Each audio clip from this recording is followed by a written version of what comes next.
हमारे सभी YouTube family को बहुत बहुत जय जय श्री सीताराम। जेठ के महीने में हम सभी का ये विश्वास है और साधु संतों ने भी ये कहा है कि इस समय किया गया दान पुण्य हवन यज्ञ और जो आपकी दैनिक जो दिनचर्या है, अगर आप उसको शुद्ध और सात्विक रखते हैं तो आप ये मानकर चलिए कि आपको जीवन में सब तरीके का सुख और समृद्धि प्राप्त होगी। लेकिन हम सिर्फ और सिर्फ अपने उस फल पर तो ध्यान देते हैं, लेकिन अपने कर्मों पर हम ध्यान नहीं देते।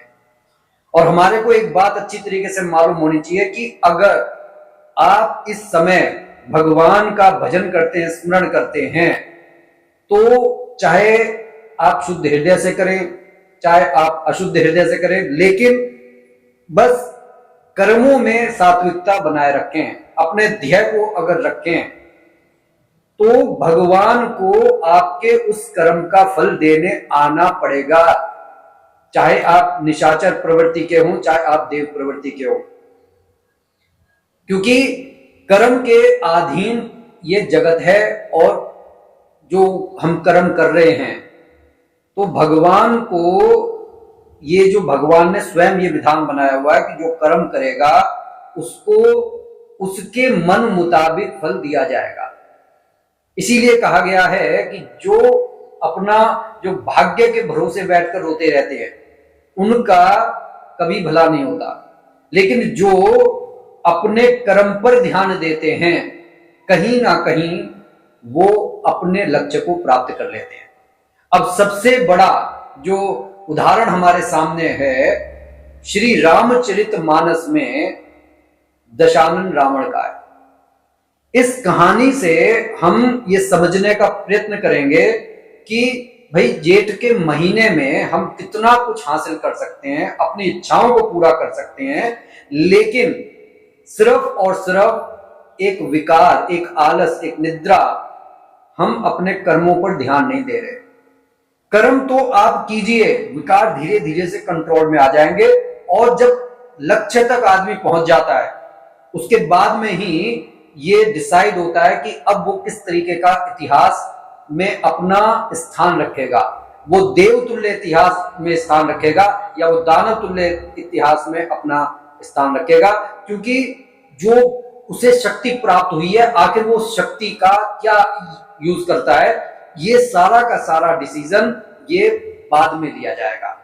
लेकिन जो प्रारब्ध से आप करके आए हो, अगर वो आप अच्छा कर्म करके आए हो और आपने यहां पर आने के बाद में ये समझा कि भाई सब कुछ अच्छा हो रहा है तो सब कुछ अच्छा ही चलेगा, तो ये सबसे बड़ी भूल है। क्यों? क्योंकि आप अपने पुण्य के घड़े को खाली करते चले जा रहे हो और इसे मैं एक वीडियो में अच्छी तरीके से समझाने का प्रयास करूंगा। लेकिन आज मैं सिर्फ इतना कहूंगा, जो भी आप पुण्य कर्म करते चले जाए, जो भी आपके इष्ट हो उनको उसी समय समर्पित कर दे कि मैं अपने ईश्वर को ये पुण्य कर्म समर्पित करता हूं। ठीक है, उसके बाद में उस पुण्य फल पर आपका अब अधिकार नहीं है, वो आपने अपने ईश्वर को दे दिया। जब अंत समय आएगा, जब यमराज के जो दूत आपको पकड़ने के लिए आएंगे, उस समय आप ईश्वर से कह सकते हैं, प्रभु अब आपको जो ठीक लगे, जो मैंने पुण्य आपको समर्पित कर दिए हैं, अब आप उसका जो फल उचित समझे मुझे दे दें। उस समय यही होता है कि आप यमराज के दूतों की अभद्रता से बच जाते हैं, जो बिल्कुल इस तरीके से लेकर जाते हैं कि आपको यमराज के सामने जो है पेश किया जाएगा और सारे आपके संगीन केसों पर सुनवाई होगी। फिर डिसाइड किया जाएगा कि आपको स्वर्ग में भेजना है कि नरक में भेजना है। तो इस तरीके से अगर हम अपने जीवन को शुद्ध और सात्विक बना लें तो कम से कम रावण बनने से बच जाएंगे। क्योंकि रावण चाहे कितना भी महान विद्वान था, लेकिन उसके अंदर विवेक नहीं था, उसके अंदर क्षमा नहीं थी, उसके अंदर करुणा नहीं थी, और इसीलिए वो राक्षस प्रवृत्ति का था, जबकि वो ब्राह्मण कुल में पुलस्त्य कुल का जो है खून माना जाता है। तो आइए हम इस कथा से समझने का प्रयास करते हैं, जो मैं बात समझाने की आपको कोशिश कर रहा हूं। तो रावण जो है किस तरीके से वो एक शिखर पर पहुंचा और उसने अपने पतन की शुरुआत भी तभी से कर ली। और वो हुआ उस वरदान से। जब वरदान उसको मिल गया तो वो स्वर्ग विजेता बन गया, इंद्र को उसने हरा दिया, सोने की लंका का सम्राट बन गया और उसके पास था कुबेर का पुष्पक विमान, अपार धन और आदित्य शक्ति। लेकिन धीरे धीरे वह खुद को भगवान से भी ऊपर समझने लगा और यहीं से शुरू हुआ अहंकार का अंधकार। और हमारे को यह बात नहीं भूलनी चाहिए कि अंधकार को समाप्त करने के लिए थोड़ा सा प्रकाश काफी होता है। जब भगवान ने वो प्रकाश बनकर मानव रूप में जन्म लिया रावण के अत्याचारों को समाप्त करने के लिए, ठीक है, भगवान विष्णु ने अवतार किस रूप में लिया था? भगवान श्री राम के रूप में। रावण ने माता सीता जगत जननी को जो है हर लिया। तो ये केवल एक घटना नहीं थी, ये इसके विनाश का आरंभ था। अंततः श्री राम के हाथों उसका वध हुआ और समाप्त हुआ उसका आतंक। लेकिन अगर गौर से देखा जाए तो ये जो रावण का जो खलनायक बना, ये इसकी एक अधूरी महानता थी। रावण केवल बुराई का प्रतीक नहीं था, वह एक ऐसा चरित्र था जिसमें अद्भुत ज्ञान था, अपार शक्ति थी, गहरी भक्ति थी, लेकिन विनम्रता नहीं थी, विवेक नहीं था, करुणा नहीं थी, दया नहीं थी, चरित्र नहीं था। और यही कारण है कि उसकी कहानी हमें सिखाती है कि ज्ञान, शक्ति और सफलता तभी महान है जब उनके साथ में ये सारे गुण हो, विनम्रता हो, धर्म हो, दया हो, करुणा हो, चरित्र हो। यही है रावण की सच्ची गाथा, जहां जन्म से ही लिखा गया था उसका उत्थान और पतन। अगर आपको रावण की यह रहस्यमय और प्रेरणादायक कथा पसंद आई हो तो इसे जरूर शेयर करें और बताएं कि क्या ये जो ज्ञान है इसका कोई मतलब है बिना विनम्रता के, और बिना ज्ञान के आपका जो अस्तित्व है किस तरीके से दो कौड़ी का नहीं रह जाता।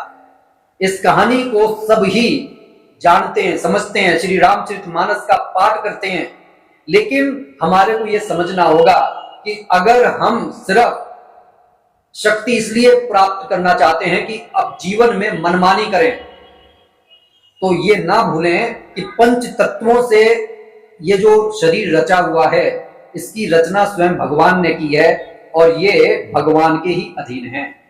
ये एक मन भगवान ने दिया हुआ है, बस आप इसके प्रयासों से आप इस जीवन में मोक्ष प्राप्त कर सकते हैं, आप जीवन में दूसरों की सहायता कर सकते हैं, तो मिलेगा पुण्य और मोक्ष।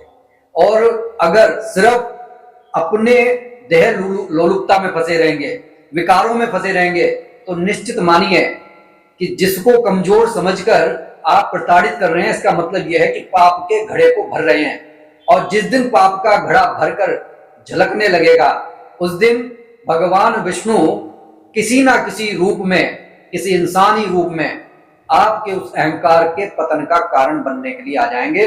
और मैं समझता हूं कोई व्यक्ति ये नहीं चाहता कि उसके मरने के बाद भी कोई व्यक्ति उसको अपशब्द बोले। कोई नहीं चाहेगा कि रावण की तरह हर साल उसके पुतले जलाए जाएं। इसीलिए मैं कहता हूं कि अगर आपके मन में दया है, करुणा है और उससे भी बढ़कर अगर आपके मन में चरित्र है, आप दूसरी स्त्रियों को अपनी माँ और बहन की तरह देखते हैं, तो आपका जीवन सफल है। अन्यथा आप ये मानिए कि आप कुल कलंक और सत्यानाशी बनेंगे, इसमें कोई दो राय नहीं है। तो कैसी लगी ये वीडियो कमेंट करके जरूर बताइएगा, ज्यादा से ज्यादा इसे शेयर कीजिएगा, आत्म मंथन करने की कोशिश कीजिएगा, कमेंट बॉक्स में इष्टदेव का नाम लिखें। और जो भी भाई बंधु बहन इस चैनल पर नए हैं, कृपया हमें मोटिवेट करने के लिए इस सनातन फैमिली का अंग बन जाएं। नोटिफिकेशन बेल को ऑन कर लें ताकि आपके पास हमारी वीडियो समय तक पहुंच सके। बोलिए जय जय श्री सीताराम।